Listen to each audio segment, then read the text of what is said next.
Hello and welcome to this final exploring session looking at The Changeling by Thomas Middleton and William Rowley. And yes, we are going from Act 4, Scene 3 to the end of the play.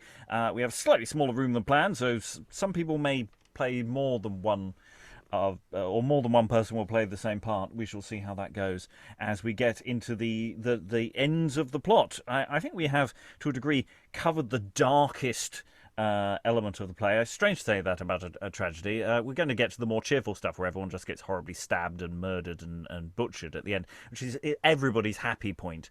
But we have mostly passed the sexual violence, but there may indeed be more of that to come. Do check the show description for more detailed content warnings. But to get us to the end of the play, reading Deflores and Franciscus is... Hi, I'm Desna from Lancaster. Reading Alibius is... Tom from Brighton. Reading Antonio and Tomazo is... Helen Good, currently in Yorkshire. And reading, at the moment, Lollio, Diaphanta and Jasperino is... Lalitte from Paris. And reading Isabella and Beatrice-Joanna is... Rachel in Canada. And I'm your host, Robert Crighton. I'll be reading stage directions and anybody else who now crops up who I can't redistribute amongst the people who are here. So, without further ado, we're going to dive in head first, as it were, into Act 4, Scene 3. We've just had a love test in the castle plot with Beatrice-Joanna. We are now heading down to the Bedlam plot. Act 4, Scene 3. Enter Isabella and Lollio. Oh, heaven! Is this the waiting moon? Does love turn fool, run mad, and all at once? Sirrah, here's a madman akin to the fool, too. A lunatic lover. Oh, no, not he I brought the letter from. Compare his inside with his out and tell me. The out's mad, I'm sure of that. I had a taste on it. To the bright Andromeda, chief chambermaid to the Knight of the Sun, at the sign of Scorpio, in the middle region, sent by the bellows mender of Elias, pay the post. Well, this is dark madness. Now mark the inside. And he reads the letter on the... or Isabella takes the letter and reads... or she reads it over his shoulder in some fashion. Sweet lady, now having cast off this counterfeit cover of a madman, I appear to your best judgment a true and faithful lover of your beauty. He is mad still. If any fault you find, chide those perfections in which you have made me imperfect. 'Tis the same sun that causeth to grow and enforceth to wither. Oh, rogue. Shapes and trans-shapes destroy and builds again. I come in winter to you dismantled of my proper ornaments. By the sweet splendor of your cheerful smiles, I spring and live a lover. Mad rascal still. Tread him not underfoot that shall appear an honor to your bounties. I remain, mad still, mad till I speak with you, from whom I expect my cure, yours all, or one beside himself, Franciscus. You are like to have a fine time on it. My master and I may give over our professions. I do not think that you can cure fools and madmen faster than we, with little pains too. Very likely. One thing I must tell you, mistress. You perceive that I am privy to your skill. If I find you minister once and set up the trade, I put in for my third. I shall be mad or fool else. The first place is the line, believe it, Lollio. If I do fall... I fall upon you. So? Well, I stand to my venture. But thy counsel now. How shall I deal with them? Why, do you mean to deal with them? Nay, the fair understanding. How to use them. Abuse them, that's the way to mad the fool and make a fool of the madman, and then you use them kindly. 'Tis easy, I'll practice. Do thou observe it. The key of thy wardrobe? He gives her the key. There, fit yourself for him, and I'll fit them both for you. Take thou no further notice than the outside. Exit Isabella. Not an inch. I'll put you to the inside. Enter Alibius. Lollio, art thou there? Will all be perfect. Think'st thou tomorrow night, as if to close up the solemnity, Vermandero expects us? I mistrust the madmen most. The fools will do well enough. I've taken pains with them. Tush, they cannot miss. The more absurdity, the more commends it. So no rough behaviours affright the ladies. They are nice things, thou knowest. You need not fear, sir. So long as we are there with our commanding pizzles, I'll be as tame as the ladies themselves. I will see them once more rehearse before they go. I was about it, sir. Look you to the madman's Morris, and let me alone with the other. There is one or two that I mistrust their fooling. I'll instruct them, and then they shall rehearse the whole measure. Do so. I'll see the music prepared. But Lollio, by the way, how does my wife brook her restraint? Does she not grudge at it? So. She takes some pleasure in the house. She would abroad else. You must allow her a little more length. She's kept too short. She shall, along with Vermandero's, with us. That will serve her for a month's liberty. What's that on your face, sir? Well, Lollio, I see nothing. Cry you mercy, sir, 'tis your nose. It showed like the trunk of a young elephant. Away, rascal. I'll prepare the music, Lollio. Exit Alibius. Do, sir, and I'll dance the while. Tony! Where art thou, Tony? Enter Antonio. Here, cousin. Where art thou? Come, Tony, the footmanship I taught you. I'd rather ride, cousin. Aye, a whip take you, but you'll keep you out. Vault in, look you, Tony. Fa-la-la, fa-la-la. Fa-la-la-la-la-la. There, an honour. Is this an honour, cuz? Bows. Yes, and it please your worship. Does honour bend in the hams, cuz? Marry does it, as low as worship, squireship, nay, yeomanry itself sometimes, from whence it's first stiffened. There rides a caper. Caper after an honour, cuz? Very proper, for honour is but a caper, rises as fast and high, has a knee or two, and falls to the ground again. You remember your figure, Tony?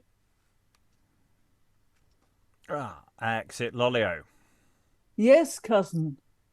When I see thy figure, I can remember mine. Enter Isabella, dressed as a mad woman. Antonio resumes dancing. Hey, how he treads the air! Shoo, shoo, t'other way! He burns his wings, else. Here's wax enough below. Icarus, more than will be cancelled these 18 moons. He's down, he's down. What a terrible fall he had! Stand up, thou son of Daedalus, and let the treadmill lower labyrinth. I'll bring thee to the clue. Prithee, Claus, let me alone. Art thou not drowned? About thy head I saw a heap of clouds wrapped like a Turkish turban on thy back. A crooked chameleon-coloured rainbow hung like a tiara down unto the hams. Let me suck out those billows into thy belly. Hark how they roar and rumble in the straits. Bless thee from the pirates. Attempts to kiss him. Hogs upon you, let me alone. Why shouldst thou mount so high as Mercury, and this thou hadst a reversion of this place? Stay in the moon with me, Endymion, and we will rule these wild rebellious waves that would have drowned my love. I'll kick thee if again thou touch me, thou wild, unshapen antic. I am no fool, you bedlam. But you are as sure as I am mad. I have put on this habit of a frantic with love as full as fury to beguile the nimble eye of watchful jealousy. And am I thus rewarded? And she reveals herself. Ah, dearest beauty. No, I have no beauty now, nor never had, but what was in my garments, you quick-sighted lover. Come not near me. Keep your comparisons, ye are aptly clad. I came a feigner to return stark mad. Exit Isabella. Enter Lollio. Stay, or I shall change conditions and become as you are. Why, Tony, whither now? Why, fool? Who's fool, utter of idiots, you coxcomb? I have fooled too much. You had best be mad another while, then. So I am stark mad. I have cause enough, and I could throw the full effects on thee and beat thee like a fury. Do not, do not. I shall not forbear the gentleman under the fool if you do. Alas, I saw through your fox-skin before now. Come, I can give you comfort. My mistress loves you, and there is as arrant a madman in the house as you are a fool, your rival, whom she loved not. If after the mask we can rid her of him, you earn her love, she says, and the fool shall ride her. May I believe thee? Yes, or you may choose whether you will or no. She's eased of him. I have a good quarrel on't. Well, keep your old station yet, and be quiet. Tell her I will deserve her love. And you are like to have your desire. Exit Antonio. Enter Franciscus. Down, down, down, a down, a down, and then with a horse trick to kick Latona's forehead and break her bowstring. This is t'other counterfeit. I'll put him out of his humour. Takes out letter and reads. Sweet lady, having now cast this counterfeit cover of a madman, I appear to your best judgment a true and faithful lover of your beauty. This is pretty well for a madman. Ha! What's that? Chide those perfections in which you make me imperfect. I am discovered to the full. I hope to discover the fool in you ere I've done with you. Yours all, or beside himself, Franciscus. This madman will mend sure. What do you read, Sirrah? Your destiny, sir. You'll be hanged for this trick and another that I know. Art thou of counsel with thy mistress? Next upon her apron strings. Give me thy hand. Stay, let me put yours in my pocket first. Puts the letter in his pocket.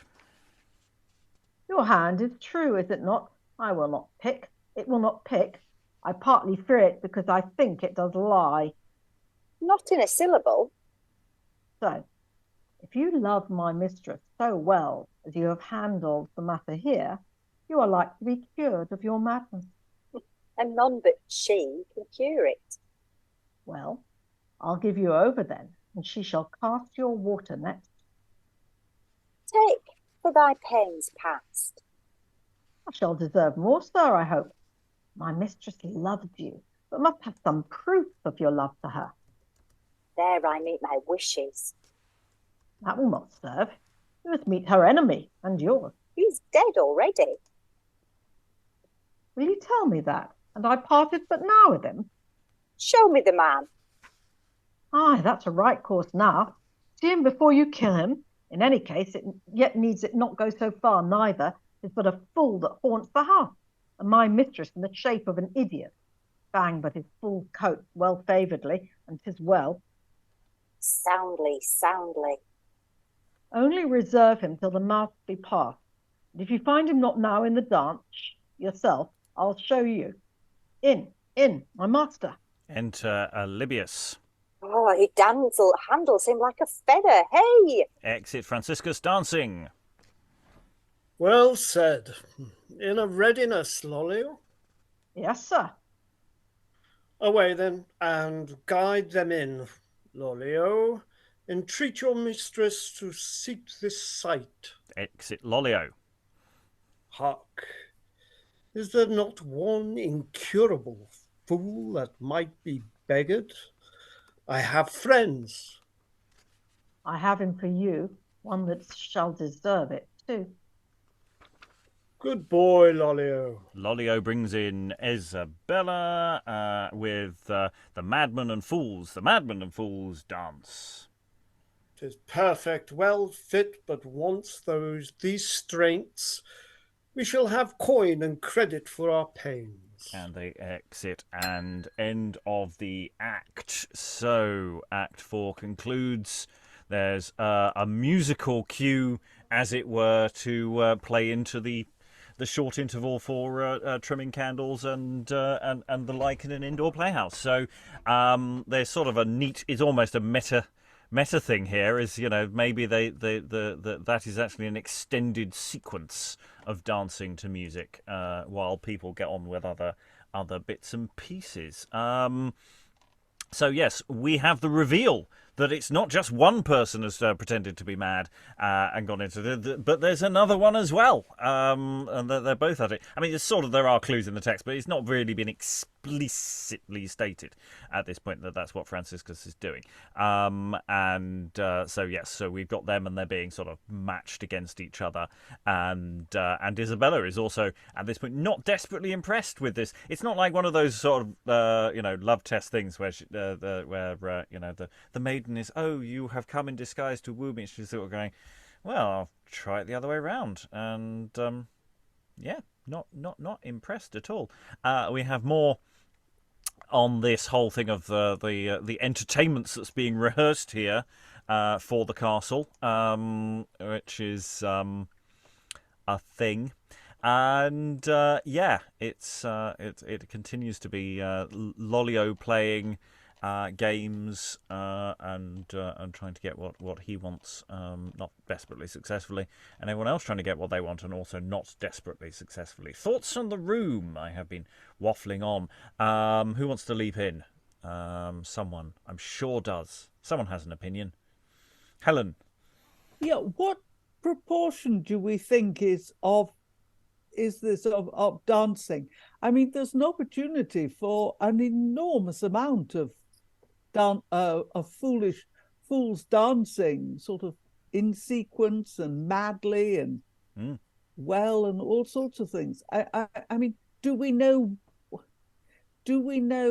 what sort of audience it was? Was it an audience that wanted exotic, mad dancing, or was it an audience that wanted some bit more plot?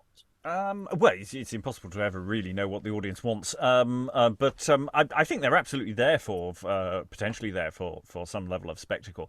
And the thing is, the play is not using an awful lot of its cast at this point.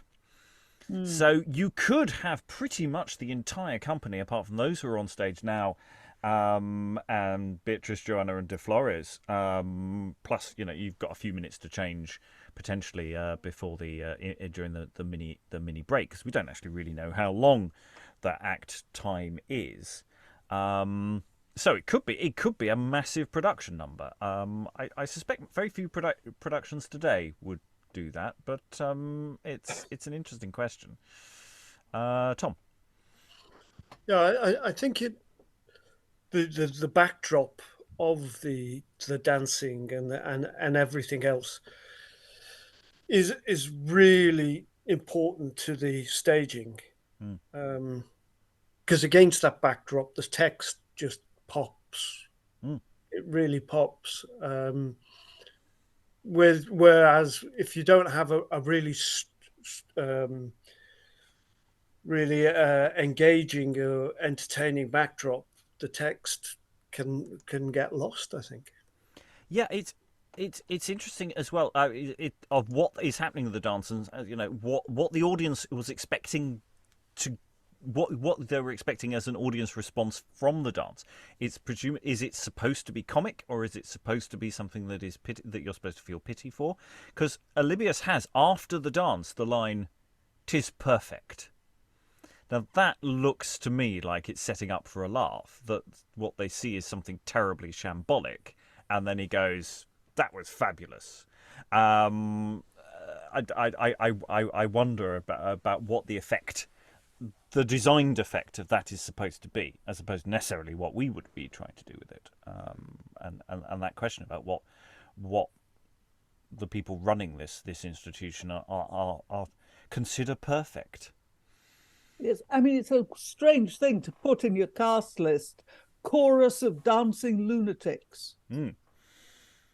Yeah, I mean, and you know, we haven't really touched on it so far, but this play has a reasonably good modern production history, and a lot of the time, this element of the play is either excised or diminished, for obvious reasons. But there is also a loss there because there is. I think the play is questioning the whole nature of this institution, and the excessiveness of this text is part of what it's trying to do. Lalitte. Yeah, I have a question. Did people then believe that if you were mad, you were damned?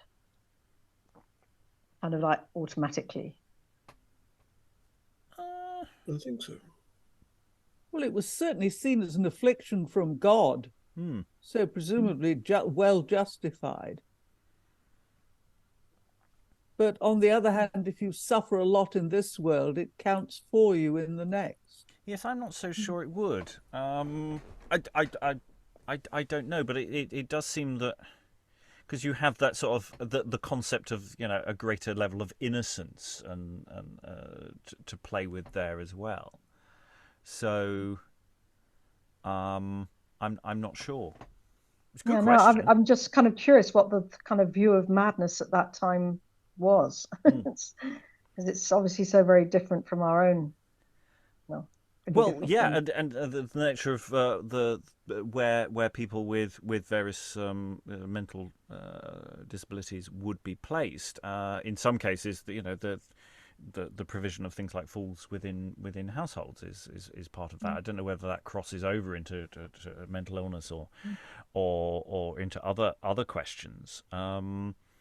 And I don't know how prevalent such institutions like this are at this period, actually. Yeah. No, I'm just wondering if this kind of mad dance, I mean, certainly a modern production would make it a kind of outward expression of all the turmoil within all the characters. I mean, I don't think it would necessarily be funny, but for a modern audience. And but this particular bedlam does not seems to distinguish between the mad and the fools. So you've got, it's both a mental handicap asylum and a mental illness. But it's a prison, and it's not supposed to be a prison, but it obviously is. And just to say what Antonio and Franciscus are doing is incredibly dangerous, because one of the things we do know that it's very easy to get into an institution. It is very hard to get out again. Incredibly hard, as modern experiments in this area have shown. The Thud experiment showed that you could get into an institution, but it was very hard to persuade any mental health professional that you were sane and that you should be let out again. So very dangerous plan this from these people. Though presumably money eventually talks and they'd be able to bribe their way out. But okay, let's go into Act 5 and head back to the castle. So enter Beatrice-Joanna. A clock strikes 1. 1 struck, and yet she lies by it. Oh, my fears! This strumpet serves her own ends, 'tis apparent now, devours the pleasure with a greedy appetite, and never minds my honour or my peace, makes havoc of my right. But she pays dearly for it, no trusting of her life with such a secret that cannot rule her blood to keep her promise. Beside, I have some suspicion of her faith to me, because I was suspected of my lord, and it must come from her. Hark, by my horrors, another clock strikes 2. Yes, there is a strike of 2. Enter Deflores. Where are you? Deflores? Aye. Is she not come from him yet? As I am a living soul, not. Sure, the devil hath sowed his itch within her. Who'd trust a waiting woman? I must trust somebody. Push, they are termagants, especially when they fall upon their masters and have their ladies' first fruits. They are mad whelps. You cannot stave them off from game royal then. You are so harsh and hardy, ask no counsel. And I could have helped you to an apothecary's daughter, would have fallen off before 11 and thanked you too. Oh me, not yet. This whore forgets herself. The rascal fares so well. Look, you're undone. The day star by this hand. See phosphorus playing yonder. Advise me now to fall upon some ruin. There is no counsel safe else. Peace. I have it now. For we must force a rising. There's no remedy. How? Take heed of that. Hush, be you quiet, or else give over all. Prithee, I had done then. This is my reach. I'll set some part of fire of Diaphanta's chamber. How? Fire, sir? That may endanger the whole house. You talk of danger when your fame's on fire? That's true. Do what thou wilt now. Push. I aim at a most rich success strikes all dead sure. The chimney being afire, and some light parcels of the least danger in her chamber only. If Diaphanta should be met by chance, then far from her lodging, which is now suspicious, it would be thought her fears and affright then drove her to seek for succour. If not seen or met at all, as that's the likeliest, for her own shame she'll hasten towards her lodging. I will be ready with a piece high charged as 'twere, to cleanse the chimney. There, 'tis proper now, but she shall be the mark. I am forced to love thee now, 'cause thou provides so carefully for my honour. Slade, it concerns the safety of us both, our pleasure and continuance. One word now, prithee. How for the servants? I'll dispatch them, some one way, some another, in the hurry, for buckets, hooks, ladders. Fear not you. The deed shall find its time, and I've thought since upon a safe conveyance for the body too. How this fire purifies wit. Watch you your minute. Fear keeps my soul upon it. I cannot stray from't. Enter Alonso's ghost. Ooh. Ha! What art thou that takest away the light twixt that star and me? I dread thee not. 'Twas but a mist of conscience. All's clear again. Who's that, Deflores? Yes, Bless me, it slides by. Yes, Deflores has exited, but now also has the ghost. Some ill thing haunts the house. 'Tis left behind it a shivering sweat upon me. I'm afraid now. This night has been so tedious. Oh, this strumpet! Had she 1,000 lives, he would not leave her till he had destroyed the last. And strikes 3 o'clock. Blessed, oh my terrors, 3 struck by Saint Sebastian's. Fire! Fire! Fire! Fire! Already, how rare is that man's speed! How heartily he serves me! His faith loathes one, but look upon his care. Who would not love him? The East is not more beauteous than his service. Fire! Fire! Fire! Fire! Fire! Enters Deflores. Servants pass over. Ring a bell. Away, dispatch! Hooks, buckets, ladders, that's well said. The fire bell rings, the chimney works, my charge. The piece is ready. Exit Deflores. Here's a man worth loving. Oh, you're a jewel. Enter Diaphanta. Pardon frailty, madam. In troth, I was so well, I even forgot myself. You've made trim work. What? Hie quickly to your chamber. Your reward follows you. I never made so sweet a bargain. Exit Diaphanta. Enter Alsemero. Oh, my dear Joanna, alas, art thou risen too? I was coming, my absolute treasure. When I missed you, I could not choose but follow. Thou art all sweetness. The fire is not so dangerous. Think you so, sir? I prithee, tremble not. Believe me, 'tis not. Enter Vermandero, who I'm going to ask Tom to read, because I'm running out of actors, and Jasperino, who may be talking at the same time as themselves. Oh, bless my house and me. My lord, your father. Enter Knave, Deflores with a piece. knave, whither goes that piece? To scour the chimney? Exit Deflores. Oh, well said, well said. That's fellow's good on all occasion. A wondrous necessary man, my lord. He hath a ready wit, his worth a mall, sir.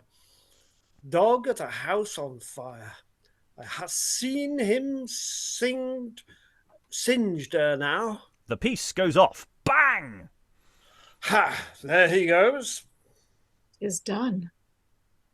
Come, sweet, to bed now. Thou wilt get cold. Alas, the fear keeps that out. My heart will find no quiet till I hear how Diaphanta, my poor woman, fares. It is her chamber, sir, her lodging chamber. How should the fire come here? As good a soul as ever lady countenanced, but in her chamber negligent and heavy, she escaped a mine twice. Twice? Strangely twice, sir. Those sleepy sluts are dangerous in a house, and they'd be ne'er so good. Enter Deflores. Oh, poor virginity, thou hast paid dearly for it. Bless us. What's that? A thing you all knew once. Diaphanta's burnt. My woman, oh, my woman! Now the flames are greedy of her. Burnt to death, sir. Oh, my presaging soul! Not a tear more. I charge you by the last embrace I gave you in bed before this raised us. Now you tie me. Were it my sister, now she gets no more. Enter servant, played by Helen. How now? All dangers past, you may now take your rest, my lords. The fire is thoroughly quenched. Ah, poor gentlewoman, how soon was she stifled? Deflores, what is left of her inter, and we as mourners will all follow her. I will entreat that honour to my servant, even of my lord himself. Command it, sweetness. Which of you spied the fire first? It was I, madam. And took such pains in it too, a double goodness. 'Twere well he were rewarded. He shall be. Deflores, call upon me. And upon me, sir. Everyone exits apart from Deflores. Rewarded? Precious. Here's a trick beyond me. I see in old bouts both of sport and wit. Always a woman strives for the last hit. And exit Deflores. So, we have rather a lot of business here. We have a fire alarm trick to flush out the situation that we started with, and that is an opportunity for Deflores in the middle of a fire situation to try and clean a chimney by firing a fire piece up it, or that's the story he gives, so that he can kill Diaphanta.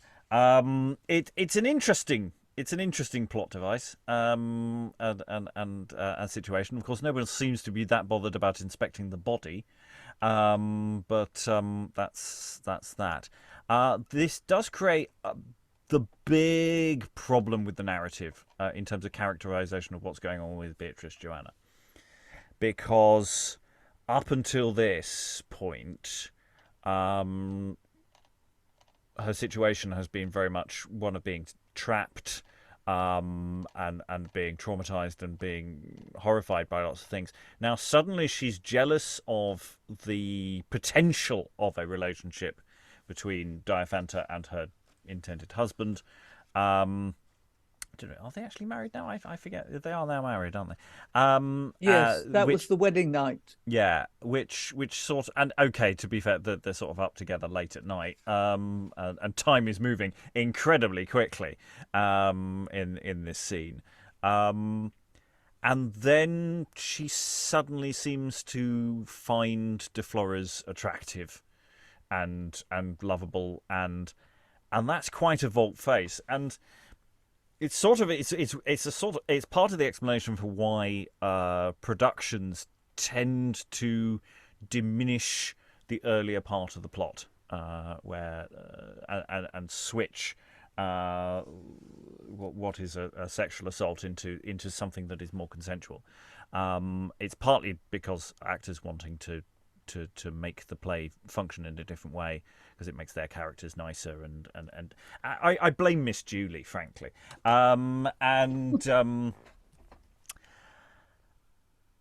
But it also means you can square the circle slightly more in terms of characterization with this scene doing that. So it's one of these complications with how do you turn that circle, and I don't know how you square that circle. Actually, I don't think that circle can be squared. I don't think the play gives you enough. It just suddenly, after an act break, says she's suddenly horribly jealous, and now she's happy to be in love and interested in her rapist. Bit of a problem. Thoughts in the room? Anyone want have Stockholm anything syndrome. Sorry, Lalitte again. Stockholm syndrome. Anyone? I mean, Well, that's a I think a legitimate way of I think working. she's kind of not sane anymore. I mean, it could be she's so trapped that there's a certain kind of pathos in the way she's loving because he's taking care of her. She's completely lost any kind of agency in some respects, but in another way now and she's also lost any sense of morality, because she's quite happy she's furious with Diaphanta, is quite happy for her to be kind of bumped off because she's worried that Diaphanta's going to spill the beans, and so she's completely cold-blooded there. So I mean, maybe the only way you can play it is that she's actually not sane anymore. Which, in counterpoint with a plot line about effectively about mental illness, is actually an interesting thing that probably they weren't necessarily thinking about in the original production. Rachel, or at least traumatized, like really traumatized, and so that her reactions may seem illogical to us, but they're trauma responses is one possibility, right? Yes. And it is just one of those things of how do you join those dots, not only for the actor but also for the production. How do you demonstrate those things in a clear fashion? Not suggesting for the moment that we need to come up with answers now. I think there's an interesting question actually to do some proper comparisons with what other productions have done in the past. Mostly what I just outlined earlier, which was just basically rewrite what happens in Act 3. Tom? The other slant on it is this Faustus type of contract that she's gone into with the first murder, and now it's just spiraling as there's the moral tale, if you will, that once you've made a contract with the devil, it just gets deeper and deeper, and more you're caught more on it. With this, is she trying to talk herself into? Are those lines of admiration for Deflores an attempt to talk herself into liking him, rather than actual admiration? Is that some sort of twisted affirmation? Rachel again. The making her a Faustus-like figure, unfortunately, would make her responsible for the responsibility for the rape. So I'm not sure that flies necessarily. Well, it is true. She made a pact for a murder. No, but not with the devil. No, that's true. Other thoughts? Okay, let us continue further into Act 5. Also, we should mention there's a ghost wandering around, just every so often pointing. And I did like the ghost isn't in his head. We have proof that there is something there because Beatrice-Joanna goes, "Ooh, that was a nip on the shoulders. It was a bit suddenly cold in here." So it's not just in his head. It is an actual. Other people are sensing the existence of this ghost. It's just only one person at the moment can see it. Okay, Act 5, Scene 2. Enter Tomazo. I cannot taste the benefits of life with the same relish I was wont to do. Man I grow weary of, and hold his fellowship a treacherous, bloody friendship. And because I am ignorant in whom my wrath should settle, I must think all men villains, and the next I meet, whoe'er he be, the murderer of my most worthy brother. Enter Deflores passing over the stage. Ha! What's he? Oh, the fellow that some call honest Deflores. But methink honesty was hard bested to come there for a lodging, as if a queen should make her palace of a pest house. I find a contrariety in nature betwixt that face and me. The least occasion would give me game upon him. Yet he's so foul, one would scarce touch him with a sword he loved and made account of. So most deadly venomous, he would go near to poison any weapon that should draw blood on him. One must resolve never to use that sword again in fight, in way of honest manhood that strikes him. Some river must devour it. 'Twere not fit that any man should find it. Enter Deflores again. What again? He walks a purpose by, sure, to choke me up, to infect my blood. My worthy noble lord. Dost offer to come near and breathe upon me? And Tomazo strikes him. A blow. Deflores draws his weapon. Yea, are you so prepared?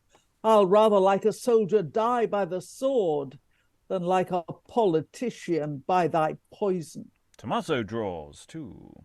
Hold, my lord, you are honourable. All slaves that kill by poison are still cowards. I cannot strike. I see his brother's wounds fresh bleeding in his eye, as in a crystal. I will not question this. I know you're noble. I take my injury with thanksgiving, sir, like a wise lawyer, and as a favour will wear it for the worthy hand that gave it. Why this from him that yesterday appeared so strangely loving to me? Oh, but instinctive is of a subtler brain. Guilt must not walk so near his lodge again. He came near me now. Exit Deflores. All league with mankind I renounce forever, till I find this murderer.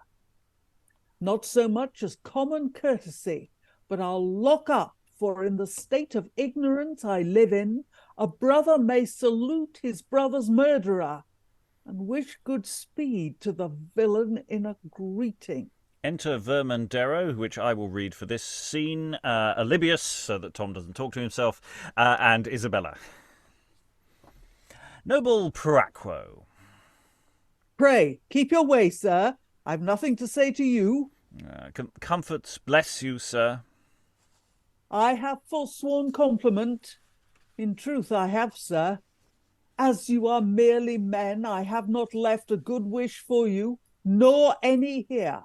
Unless you be so far in love with grief, you will not part from upon any terms. We bring that news will make a welcome for us. What news can that be? Throw no scornful smile upon the zeal I bring you. 'Tis more worth, sir, 2 of the chiefest men I kept about me, I hide not from the law, or from your just vengeance. Ah! To give your peace more ample satisfaction, thank these discoverers. If you bring that calm, name but the manner, I shall ask forgiveness. Name but the manner I shall ask forgiveness in. For that contemptuous smile upon you, I'll perfect it with reverence that belongs unto a sacred altar. Ah, good sir, rise. Why now, you overdo as much as this hand as you fell short of the other. Speak, Alibius. 'Twas my wife's fortune, as she is most lucky at a discovery to find out lately, within our hospital of fools and madmen, 2 counterfeits slipped into these disguises. Their names is Franciscus and Antonio. Both mine, sir, and I ask no favour for 'em. Now, that which draws suspicion to their habits, the time of their distinguishing agrees justly with the day of the murder. Oh, blessed revelation! Nay more, sir. I'll not spare mine own in way of justice. They both famed a journey to Diaphanta, and so brought out their leaves. My love was so abused and Time's too precious to run in waste now. You have brought a peace the riches of 5 kingdoms could not purchase. Be my most happy conduct. I'll thirst for them. Like subtle lightning will I wind about 'em and melt their marrow in 'em. And exit. And so the A plot and the B plot have met for the first solid substantive time in this play. Again, it's doing really interesting things with Deflores' sense of guilt. It's interesting the way Tomazo sort of feels the force and goes, "You are." Everyone says you're honest, therefore, maybe you're a wrong un kind of thing, and things. Rachel. Yeah, that speech at the beginning of the top of the scene by Tomazo, where he talks about Deflores being so despicable and so vile. I mean, yes, he's sensing that he's his brother's murderer, but there's a sense of Deflores's villainousness, that he's so awful that if you were to kill him with a sword, you'd have to get rid of the sword. The sword was not fit for any human use and never should be found again. Be poisoned by even killing Deflores. I think that it helps redeem Beatrice in some weird way. Well, I mean, it could also just be that it may be a sort of a comment on what he looks like again, so it may be falling into that element. I mean, who knew Deflores was the Lord of the Nazgul? The sword melts. So yeah, that whole exchange and the way Deflores himself is sort of going, no, his face is too like his brother's face. I can't kill him. And so again, we were talking about trauma earlier, but Deflores is responsible for a reasonable number of deaths. So is he starting to I don't sympathise for his position at all, but is having sort of these flashbacks to murders past, and he's quite traumatized as well in certain ways. Again, not saying that makes him a likable character, but then you've got Tomazo, who is just generally wandering around being. I mean, it's not unreasonable to be sad about your brother being murdered and all that, but he's Vermandero's really trying hard. I mean, we thought he was a bit creepy at the beginning of the play, but he does seem to be really honestly, look, I'm not. They are my men, but I'm not going to stand in the way of justice. Which we've read some plays where the Lord of the Manor does not do that. Go, oh yeah, no, it's all right. We let him off on a technicality. It's fine. So he's presenting quite an honest presentment there. He's coming off okay. Other thoughts? I really am just wittering now. He is excessive though. I mean, he's saying that because some man may have killed his brother, that every man he meets he will treat as if he was a murderer. Oh yes, Tomazo is from they're now saying extreme. until the end of time, if necessary. It is a little extreme. Well, it is a play of extremes. Everybody seems, maybe that's another way of reading it, is just the level of extremity that everybody seems to face at certain times. And yeah. What's the thought? No, I'll come back to that later. Other thoughts? Otherwise, we'll go into Act 5, Scene 3. There isn't much more to go. Act 5, Scene 3. Enter Alsemero and Jasperino. Your confidence, I'm sure, is now of proof. The prospect from the garden has showed enough for deep suspicion. The black mask that so continually was worn upon it condemns the face for ugly it be seen, her despite to him, and so seeming bottomless. Touch it home then. 'Tis not a shallow probe search this ulcer soundly. I fear you will find it full of corruption. 'Tis fit I leave you. She meets you opportunely from that walk. She took the back door at his parting with her. Exit Jasperino. Did my fate wait for this unhappy stroke at my first sight of woman? Enter Beatrice-Joanna. She's here. Alsemero. How do you? How do I? Alas, how do you? You look not well. You read me well enough. I am not well. Not well, sir? Is it in my power to better you? Yes. Nay, then you are cured again. Pray resolve me one question, lady. If I can. None can so sure. Are you honest? That's a broad question, my lord. But that's not a modest answer, my lady. Do you laugh? My doubts are strong upon me. 'Tis innocence that smiles, and no rough brow can take away the dimple in her cheek. Say I should strain a tear to fill the vault. Which would you give the better faith to? 'Twere but hypocrisy of a sadder colour, but the same stuff. Neither your smiles nor tears shall move or flatter me from my belief. You are a whore. What a horrid sound it hath! It blasts a beauty to deformity. Upon what face soe'er that breath falls, it strike it ugly.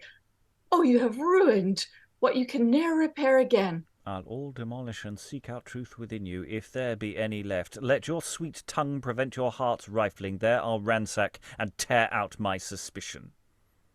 You may, sir. 'Tis an easy passage. Yet, if you please, show me the ground whereon you lost your love. My spotless virtue may but tread on that before I perish. Unanswerable. A ground you cannot stand on. You fall down beneath all grace and goodness when you set your ticklish heel on't. There was a visor o'er that cunning face, and that became you. Now impudence in triumph rides upon't. How comes this tender reconcilement else twixt you and your despite, your rancorous, loathing Deflores? He that your eye was sore at sight of, he's now become your arm's support, your lips saint. Is there the cause? Worse, your lust's devil, your adultery. Would any but yourself say that 'twould turn him to a villain? 'Twas witnessed by the counsel of your bosom, Diaphanta. Is your witness dead, then? 'Tis to be feared it was the wages of her knowledge, poor soul. She lived not long after the discovery. And hear a story of not much less horror than this your false suspicion is beguiled with. To your bed scandal I stand up innocence, which even the guilt of one black other deed will stand for proof of. Your love has made me a cruel murderess. A bloody one. I have kissed poison for it, stroked a serpent, that thing of hate, worthy in my esteem of no better employment, and him most worthy to be so employed, I caused to murder that innocent Paraquo, having no better means than the worst, to assure yourself to me. Oh, the place itself ere since has crying been for vengeance, the temple where blood and beauty first unlawfully fired their devotion and quenched the right one. 'Twas in my fears at last, 'twill have it now. Oh, thou art all deformed. Forget not, sir, it for your sake was done. Shall greater dangers make the less welcome? Oh, thou shouldst have gone 1,000 leagues about to have avoided this dangerous bridge of blood. Here we are lost. Remember, I am true unto your bed. The bed itself a charnel, the sheets shrouds for murdered carcasses. It must ask pause. What I must do in this meantime, you shall be my prisoner only. Enter my closet, and exit Beatrice-Joanna into said closet. I'll be your keeper yet. Oh, in what part of this sad story shall I first begin? Enter Deflores. This same fellow has put me in. Deflores! Noble Alsemero. I can tell you news, sir. My wife has her commended to you. That's news indeed, my lord. I think she would commend me to the gallows if she could. She ever loved me so well. I thank her. What's this blood upon your band, Deflores? Blood? No, sure, 'twas washed since. Since when, man? Since t'other day I got a knock in a sword and dagger skull. I think 'tis out. Yes, 'tis almost out, but 'tis perceived, though. I had forgot my message. This it is. What price goes murder? How, sir? I ask you, sir, my wife's behind with you. She tells me for a brave bloody blow you gave for her sake upon Paraquo. Oh, it was quite through him, sure. She confessed it. As sure as death to both of you, and much more than that. It could not be much more. 'Twas but one thing, and that she's a whore. It could not choose but follow. Oh, cunning devils! How should blind men know you from fair-faced saints? He lies! The villain doth belie me! Let me go to her, sir. Nay, you shall to her. Peace, crying crocodile, your sounds are heard. Take your prey to you. Get you into her, sir. Exit Deflores. I'll be your pander now. Rehearse again your scene of lust, that you may be perfect when you shall come to act it to the black audience, where howls and gnashings shall be music to you. Clip your adulteress freely. 'Tis the pilot will guide you to the mare mortuum, where you shall sink to fathoms bottomless. There we'll pause. Well, So they're both in the cupboard playing sardines, and it's not a cupboard. Not a cupboard. no. It's a room. A closet is think of it as a dressing room, I'm being silly. or even a study. I'm still being silly. Anyway, so they're in the other room, and they've been thrown together. I mean, in terms of dramatic action and giving people scenery to chew, that is a very satisfying scene. It is interesting. Again, this is a very Middletonian thing. I don't know if this section is actually by Middleton, but I'm going to assume it is. Is that he doesn't tell you in advance things. He explains things after it's happened. We didn't have a scene with Diaphanta telling Alsemero anything.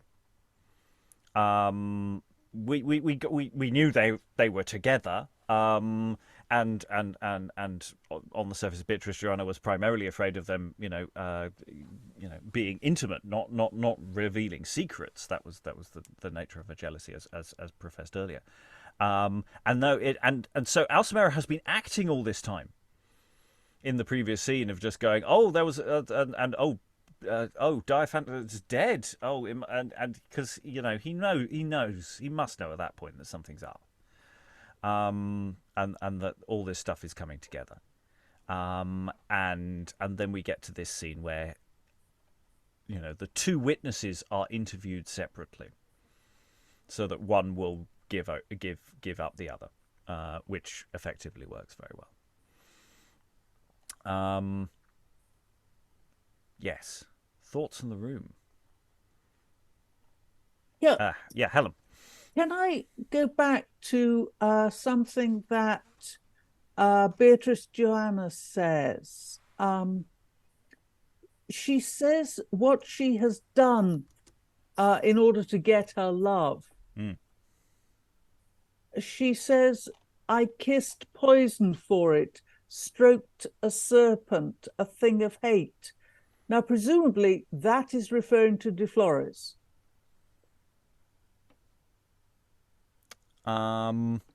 It could be more symbolic than that, because serpents and Eve and falling and things like that could be in place. But yes, to a degree, it's part of all of that. Worthy in my esteem of no better employment, and him most worthy to be so employed. Mm. Yeah, I think it broadly speaking is Deflores. Yeah, I think that's fair. Yeah.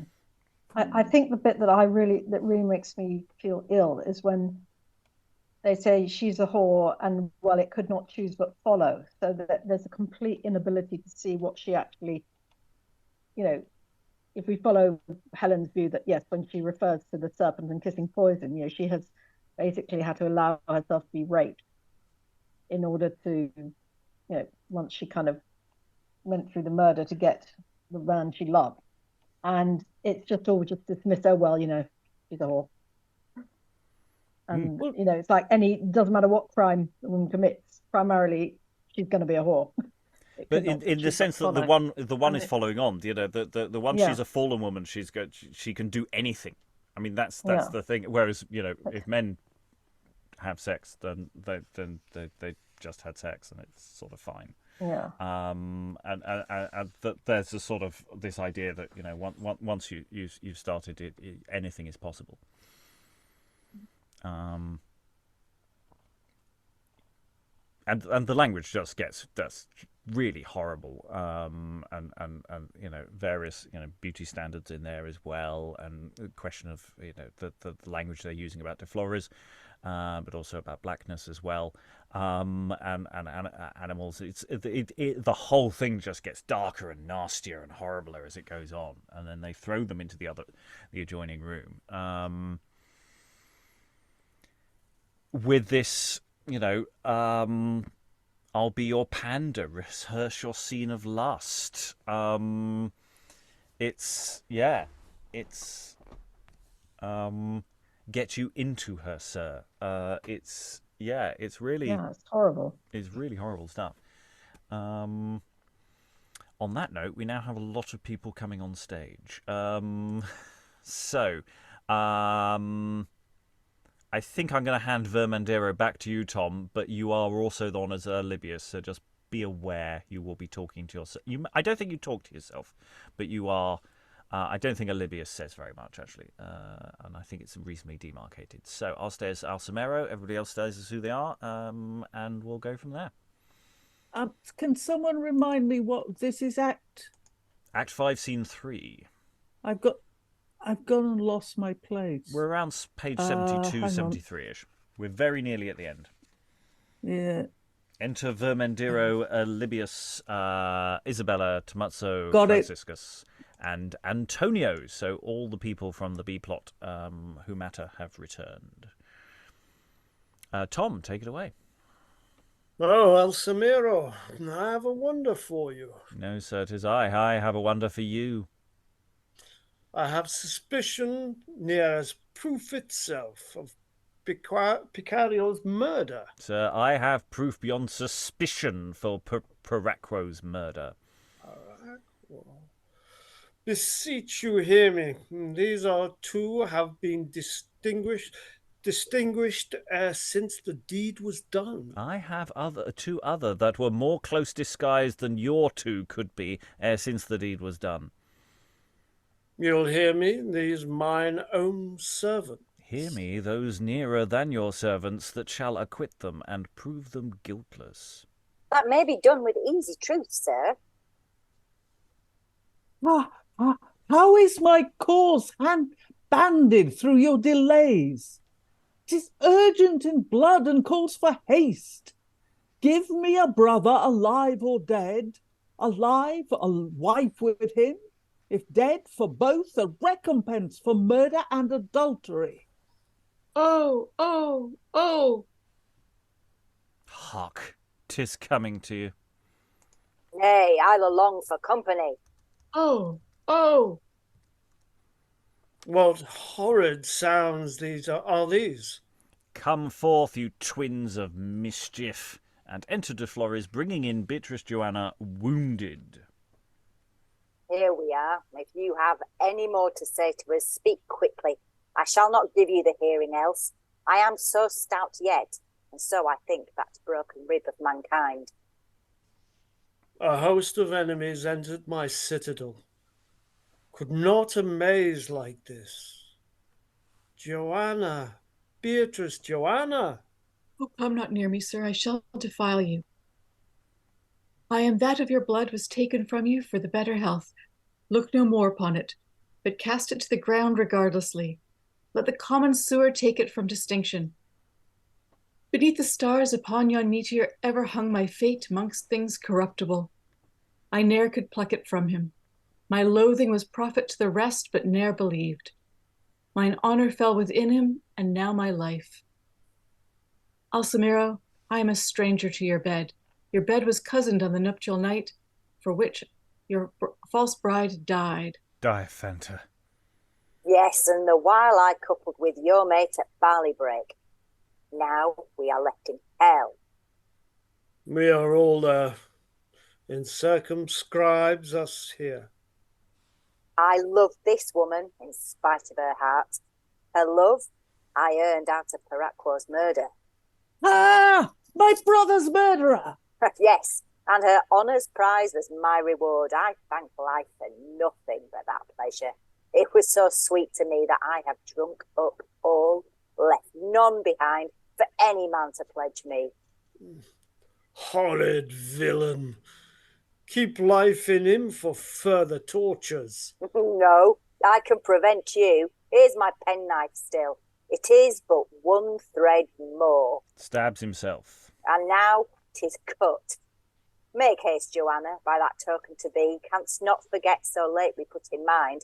I would not go to leave thee far behind. Deflores dies. Forgive me, Alsemero, I'll forgive.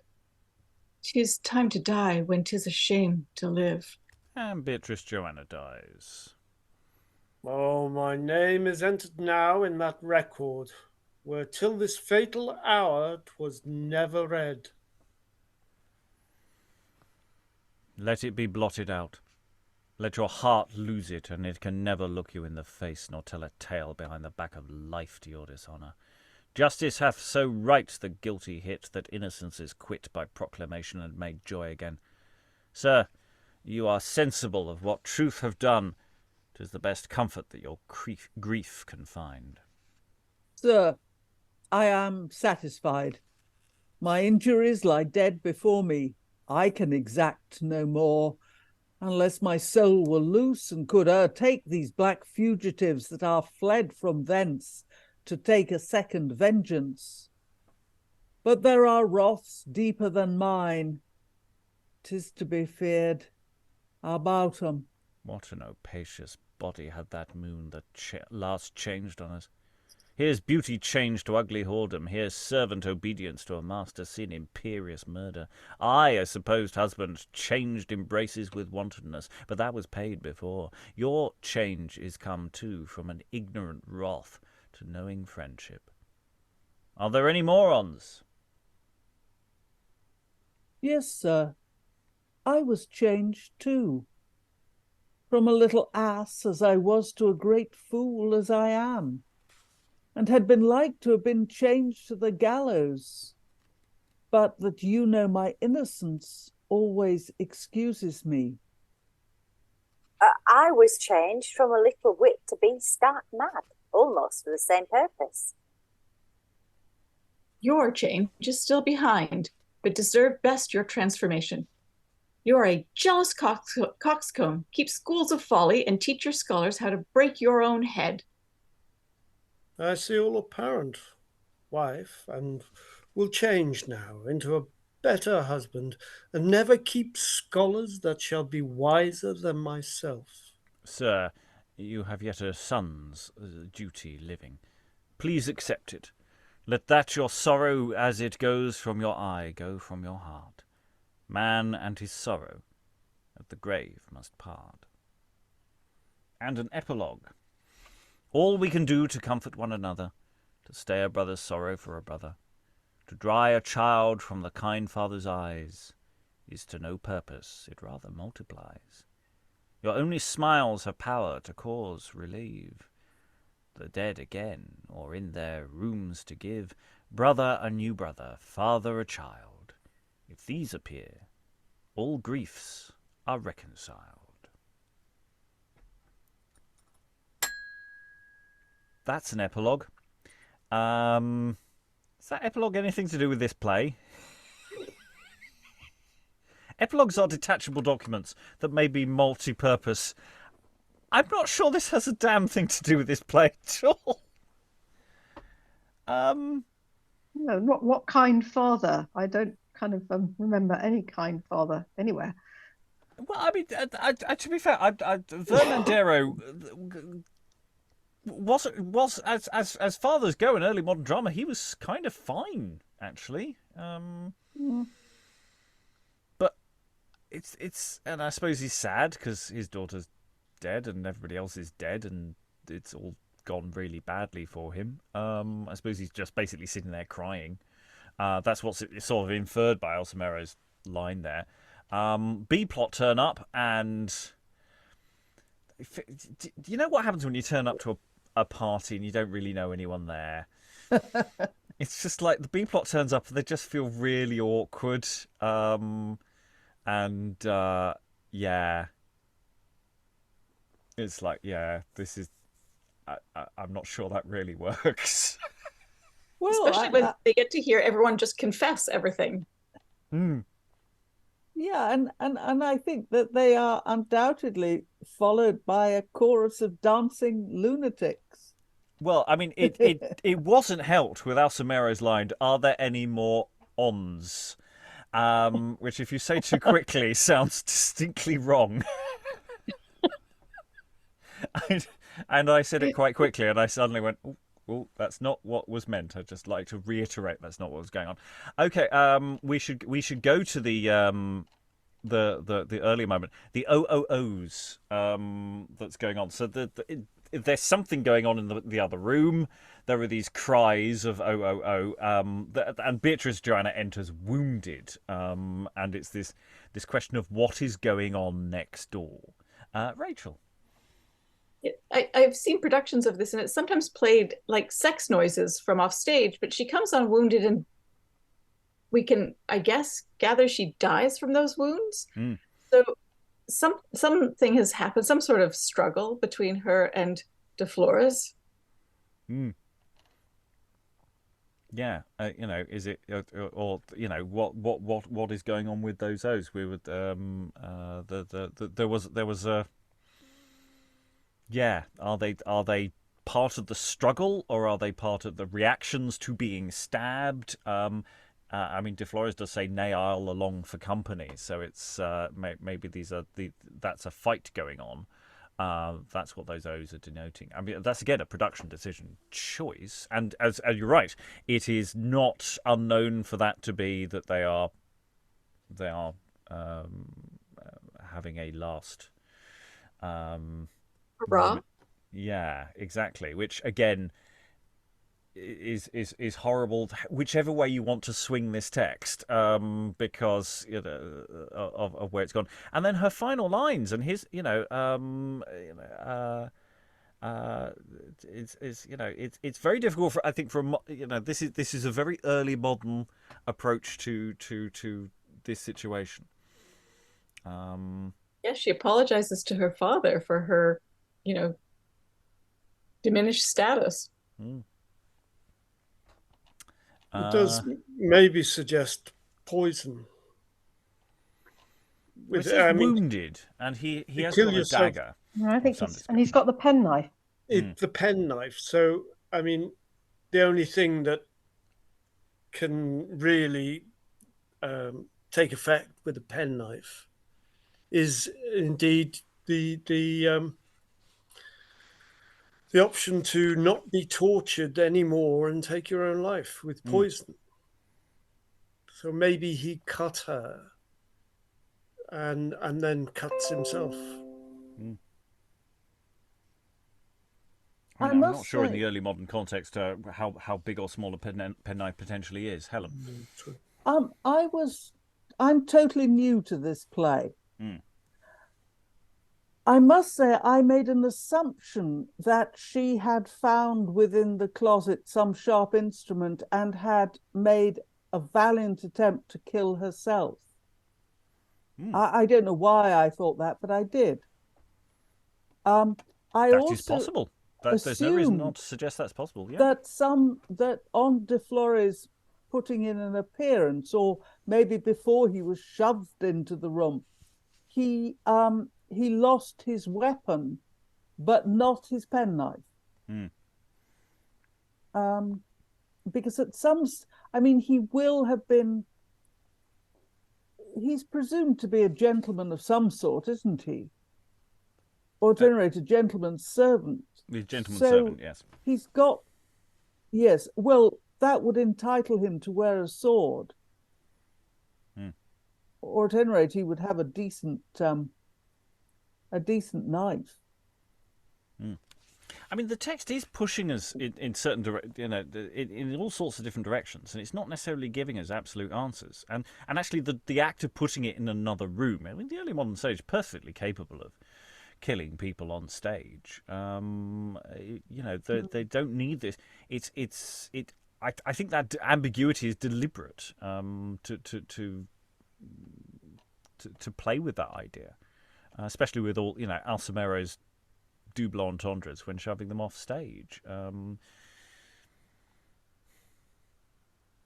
I'd always assumed that Deflores had sex with her and then stabbed her, and that's how I'd always. But I think Helen's point is strong there. That maybe she's just taken her life, and he comes in and goes, "Oh God, I'll come along for company." That's just as plausible, actually, especially for an early modern period. That she's been alone in that room for long enough that she's had a look round, found something she can use, and has done something. I'd say it's not like we've this week read another tragedy whereby people are dispatched variously with and they're dispatched variously in this play, with swords or guns or whatever. This sort of as I say, putting it off stage is a very interesting effect that they do at this point, and then everyone Tomazo and Alsemero have a sort of bro moment that is deeply unaffecting. And but I mean, it's a bloody banquet thing. No, not a bloody banquet. All these plays run together. The one we did before the last one, where the women actually go into a monastery and become unavailable. So the man says, "Well, you were going to be my son-in-law. You can be my heir anyway." Yes, Birth of Merlin. Birth of Merlin. That's the bunny. Yeah. Yes, doing a very different job of work. There they keep the deaths off stage because they don't want the audience to be upset, because they want to keep the play relatively light in tone. Whereas here, the murders off stage to destabilise us more. I find it very destabilising as a way of ending a play. Yeah. Okay, well, we've had 3 fascinating, awkward looks at the Changeling. I mean, it's the thing. When I was reading the text that I had by random accident today, it's this. You absolutely understand why people want to stage it, because when you are doing that dialogue, it is good stuff. It works incredibly well. But then you also have to ask the question, why do you stage a play like this? And it is being staged as we are recording this. Literally, it's just gone into previews in a production. So there's questions of what we're getting out of this and what this play is doing. I don't know, the answer as to why as to what to do with this one, because it is an untidy play for starters. But then I think the subtext, the subplot does mirror and work very well with this. Actually, I think the darkness of the subplot and actually gives us real options as to what to do with the play, because all of it's uncomfortable, all of it is problematic, all of it is all of these things, and you kind of can't shy away from any of those elements. You can't pick one, because there's another one coming up right behind you. So I'm going to go for final thoughts around the room. For those who have any, anyone, you don't have to, you can always skip ahead. Desna, you've come in for the final session on quite a complex play that is incredibly well written, but also quite horrible. Yes, I'm going to go and wash my mouth out with soap and water after this. It was not comfortable to be Deflores in particular, but yeah. I was also confused by the scene where they were in the cupboard closet together as well, and they weren't in the cupboard. I was just being silly. No, I know. I realised that it was in the adjacent room, and and I agree with the ambiguity of how that could be played. I think is interesting. So I would very much like actually to, and when the sessions are released, I can catch up with it from the beginning, because it's a bit weird to play that character without understanding the context. Yeah. Tom, any final thoughts? Fabulous writing. Who is putting on this production? Well, at the time of recording this, and I should point out that this isn't going out for about another year, in London, Lazarus Theatre Company are doing a production of The Changeling. Literally, they're going to previews as they're probably having the interval about now, but they have actually, I don't think there is an interval. I think they're running it straight through, because they have cut the hospital plot. That I do know. They are keeping elements of it in the sense that there is some music and some songs, and there is some bridging material that they're doing, or at least that's when I last spoke to the director. It is something that he's done a lot. There are plenty of adaptations or versions of this where they strip out the B plot and just stick to the A plot. Because of course we could also ask the question, who's the Changeling? Because there's at least two, surely, if not arguably several more. And how the title itself isn't really fully explicated. Nobody turns around to the audience and goes, "Aha! He was the Changeling all along." They sort of do, but they don't quite. Anyway, Tom, did you have any more? No, I'm just, as I say, the writing is very strong, and I will look up a version, and that's the nice thing of reading it yourself, or reading a version yourself, that you'd need to look at a few versions of it to see which one satisfied you. There are at least two film versions, one for television and one as film, that are available in tricky places to find sometimes. But Helen Mirren did it for the BBC. That version is available, and there is another one, or a film version as well, rather than studio videotape, which is the Helen Mirren. Helen, any final thoughts? I was extremely interested in the B plot. I'm quite interested in the early modern treatment of lunatics, and I think, in fact, that there is quite a lot going on there, and I think that the mirroring of the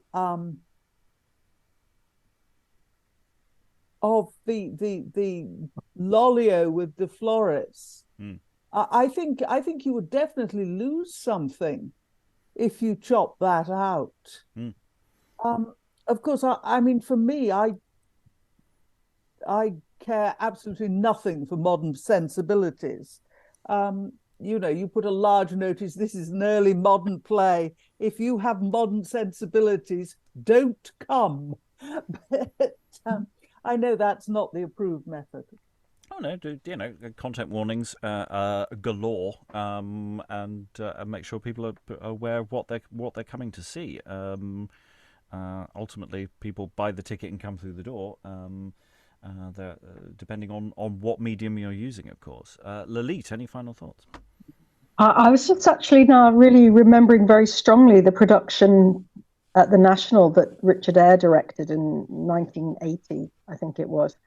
And I now remember the setting. It wasn't just that the madhouse framed the stage. It was set in a Spanish colony, and all the costumes were like Goya, and that setting did a lot to bring up many political resonances in the play, so that it wasn't just a generalized kind of Jacobean gore fest. So Deflores was played by a scarred black actor, and so Beatrice the whole thing of the horror of Deflores was a racist thing, and I remember that did give the player quite an edge, and it it meant one didn't see any statement made about anyone with any kind of, oh, well, that was then kind of attitude, because by placing it in that Spanish colonial context, it felt quite immediate. It felt like part of, our modern history, rather than an early modern thing that we can cut ourselves off from. So that was, I thought, quite interesting. Yeah, I think it is brilliant. I can never decide with Middleton if there's extreme dramaturgical misogyny or if he's actually quite detached from it, or only half detached from it, and explores it better than anyone else. I'm willing to entertain the possibility that it's both. That actually he adds enough complexity for us to be drawn in, but then still leans on the various attitudes of the early modern. Because there is a certain amount of just purely for effect here, that they are ringing changes to get an audience to respond. And yes, I think he's fully aware of the power imbalances that are going on in the A plot and B, and in both authors. I mean, let's this is a collaborative work. We shouldn't ignore that Rowley contributed some similarly complex stuff, not necessarily as sharply written as perhaps we would like if we have the division of the scenes right. We don't know how precisely collaboratively they worked. There's always an ambiguity there. But yeah, sometimes, it's like Lollio. Lollio is they're trying to get laughs out of Lollio as well as him being horribly disturbing. But is the clown just playing it for laughs at the time? The authors might have been going for something that was more ambiguous, but that doesn't mean that's what they were actually doing in production. We can't know. Anyway, Rachel, any final thoughts? I came to you last because you're the one who needs to leave earliest. Thank you. That's all right. We have plenty of time. I love and hate this play. I don't know what else to say. Yes, it's beautifully. It's really solidly written, but it's so deeply troubling. Because for all of the things where we're looking at it going, oh, that's a horrible thing that happens in the past, and going, no, these are horrible things happening now, and all of the questions that we're asking here, and probably going to our beds with, hopefully go away and watch something nice and cheerful before we get, is all of this stuff is still dancing around, and that's part of the power of this, is that these tropes and these elements of stories do keep repeating themselves, and that's why. And I say, hopefully, those conversations that you have afterwards are the response that you want. You want people to go, is that right? Should that, is that the response? Is that response accurate? And if you do a good production, hopefully that's what you get. A bad production is when everyone goes away going, a very straightforward response, I think. There are dangers. There are always dangers with these kinds of texts. If you were putting it on, Robert, would you cut the hospital plot or would you keep it? I don't think so. It's not an excessively long play already. I mean, it depends on the circumstances. For example, the Lazarus production, I know, they have to, because they need to get it under a certain running time. Their circumstances do not allow them the luxury of the hospital plot. I generally, the process that we do is generally trust the text until you are proved absolutely that it doesn't work. So I think if you design your production carefully, there's no reason why it can't succeed. I think there's always going to be a slight bit at the end where you're in the car on the way home going, yeah, the ending was a bit weird though when they came back on. I think the resolution of the hospital plot is slightly underwhelming. I might cut their return at the end. I mean, apart from to say, oh, we've got these guys. I don't think you need them to turn up and then say, I was honest to my thing. I don't know if you need that. I think you do need the resolution of the jealous husband plot and Isabella. Yeah, That bit I think you do need if you're going to have the hospital plot. Isabella telling Alibius that he now needs to stop being a jealous coxcomb. I don't know. Do we need to hear that? It's just that moment. I don't mind them being brought on because they need to say these guys weren't the murderers, but do we need to hear them have that little exchange? The very ending of the play, that's where I'm thinking, well, maybe you just have a blackout at some point, and that actually some of the additional stuff isn't wholly necessary. Maybe you could put Isabella and the husband. I suppose I feel I want that kind of moment of positive, revenge for Isabella, where she kind of puts, the play so much about putting an uppity woman in her place that I kind of need Isabella to. Well, then maybe we make it part of the dress rehearsal for at the end of Act 4 of the dance. So that in a sense you put that plot line to bed there, because Act 5 isn't very long in real terms. It's very short, and that might be a way of doing it. But I mean, apart from that, I'd probably leave it as is, unless and then make salami decisions to the text as to the production choices that we need to make. But that's always my starting point. Start with the text and then work backwards. Right. Well, that's it for this one. We will return with other plays that may or may not be scarring. All that remains to thank all the wonderful readers for all their wonderful reading. You can join us. We do sometimes plays that are slightly more cheerful. There are sign-up sheets available on our website, beyondshakespeare.org. Anyone can sign up and join us as long as you're available. We will give you a part, and you can read as long as well. And in fact, I might need some additional readers because they might not come back again. All that remains to thank all the wonderful readers for all their wonderful reading. Thank you very much, everyone, and goodbye.